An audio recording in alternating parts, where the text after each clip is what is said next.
Keamanan wilayah seiring pesatnya perkembangan pariwisata di kawasan Canggu dan sekitarnya membawa tantangan besar. Menanggapi hal tersebut, Polres Badung bersama Pemdes Tibu Beneng memasang 69 CCTV di 28 titik.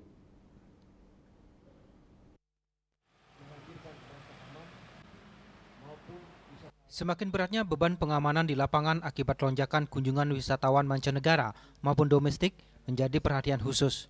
Integrasi antara pengawasan digital dan kearifan lokal kini diterapkan secara masif. Sebanyak 69 kamera CCTV telah disebar dan dipasang di 28 titik strategis di seluruh wilayah Desa Tibu Beneng, Kecamatan Kuta Utara, Badung, dalam program Digital Jagebaya atau yang disingkat Dijagaya. Kapolres Badung AKBP Joseph Edward Purba mengungkapkan bahwa inisiatif swadaya dari masyarakat dan Pemdes Tibu Beneng ini sangat krusial. Pasalnya, fasilitas CCTV yang disediakan oleh pemerintah Kabupaten Badung saat ini masih terbatas pada jalur-jalur protokol atau jalan utama, belum menyentuh area pemukiman desa maupun banjar. Pihaknya terus mengembangkan jaringan pengawasan dengan menggandeng para pelaku usaha akomodasi wisata di kawasan Tibu Beneng. Program yang tetap mengakomodir kearifan lokal dan juga didukung oleh pemanfaatan teknologi dengan pemasangan CCTV.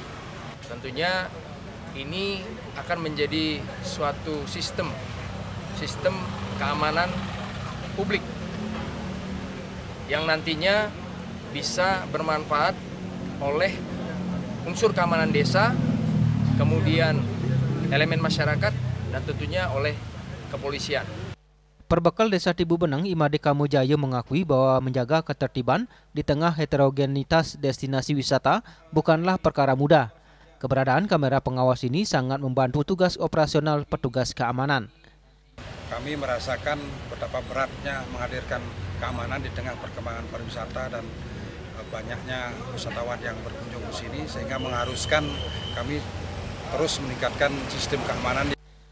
Adanya sistem keamanan berbasis digital ini, Desa Tibu Beneng diharapkan menjadi desa percontohan bagi wilayah-wilayah wisata lain di Kabupaten Badung dalam menekan angka kriminalitas serta memberikan rasa aman bagi warga lokal maupun wisatawan asing. Rai Suantara, Bali TV.